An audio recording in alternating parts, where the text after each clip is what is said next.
Hi guys, Mahesh friends. ఆంధ్రప్రదేశ్లోని DSC సంబంధించి ముఖ్యమైన అప్డేట్ అనేది రావడం జరిగింది. మనకు ఈ రోజు నుంచి ఎగ్జామ్ సెంటర్స్ని, ఎగ్జామ్ సెషన్స్ని కూడా చూస్ చేసుకునే అవకాశం అనేది స్కూల్ అసిస్టెంట్ మరియు పీజీటీ అభ్యర్థులకి అయితే ఉంటుంది కదా. అఫీషియల్ వెబ్సైట్లో కాసేపటి క్రితమే మనకు ఒక ముఖ్యమైన అప్డేట్ అయితే రావడం జరిగింది. సో ఈ యొక్క ఎగ్జామ్ సెంటర్స్ని అండ్ ఎగ్జామ్ సెషన్ కూడా చూస్ చేసుకునే అవకాశానికి సంబంధించి మనకు అప్డేట్ అయితే వచ్చిందనమాట. ఓకే, మీకు అఫీషియల్ వెబ్సైట్ తాలూకు లింక్ అనేది ఈ వీడియో డిస్క్రిప్షన్లో ఇచ్చాను. ఆ యొక్క లింక్ని క్లిక్ చేయగానే మీరు డైరెక్ట్గా పేజీకి వచ్చేస్తారు. ఓకే, సో దీన్ని ఇక్కడ చూసినట్లయితే ఇంపార్టెంట్ లింక్స్ అని చెప్పి మరొక పాయింట్ కూడా మెన్షన్ చేశారు. రెండో పాయింట్ చూడండి, exam centre and exam centre availability report అని.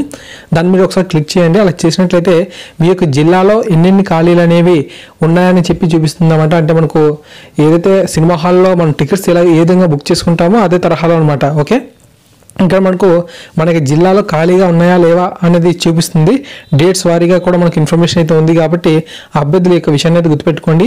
మనకు కేవలం ఆంధ్రప్రదేశ్లో 13 జిల్లాలే కాకుండా తెలంగాణ మరియు తమిళనాడు, ఒడిస్సాలో కూడా ఈ యొక్క ఎగ్జామ్ సెంటర్స్ని అయితే ఇచ్చారు. ఆ యొక్క విషయాన్ని కొంచెం బాగా గుర్తుంచుకోండి. మీ యొక్క జిల్లాలో కనుక వేకెన్సీస్ అంటే ఇవన్నీ ఫిల్అప్ అయిపోయాయి అనుకోండి ఖాళీలు, తర్వాత మీకు దగ్గరలో ఉన్న వాటిలో అప్లై చేసుకోండి. వీలైనంత త్వరగా అప్లై చేసుకుంటేనే మాత్రమే మీకు మీ యొక్క ప్రాంతాల్లో ఈ యొక్క సెంటర్ అనేది వస్తుంది. లేదంటే ఇవన్నీ ఫిల్అప్ అయిపోతే వేరొక జిల్లాలో మీరు ఎగ్జామ్ రాయాలి.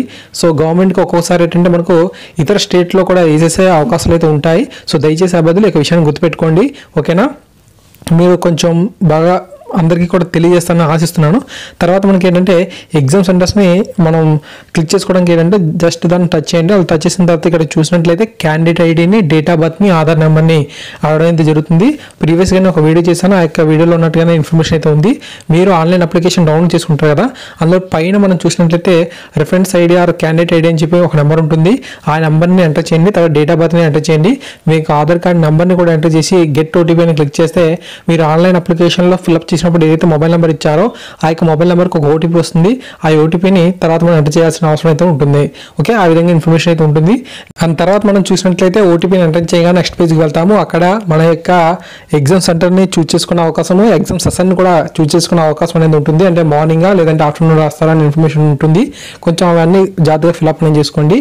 ఓకే, సో ఈ విధంగా మనకి ఇన్ఫర్మేషన్ అయితే ఉంది. సో దయచేసి అభ్యర్థులు వీలైన త్వరగా మీ ఫ్రెండ్స్కి తెలియజేయండి. లేదంటే వారు ఇతర జిల్లాలో ఎగ్జామ్ రాసే అవకాశం అనేది వస్తుంది. సో దయచేసి ఈ యొక్క విషయాన్ని తెలుసుకుంటే మీరు మీ యొక్క జిల్లాలోనే వీలంత త్వరగా మనం అప్లై చేసుకుంటే ఎగ్జామ్ రాసే అవకాశం అనేది ఉంటుంది. కాబట్టి ప్రతి ఫ్రెండ్కి తెలియజేయండి.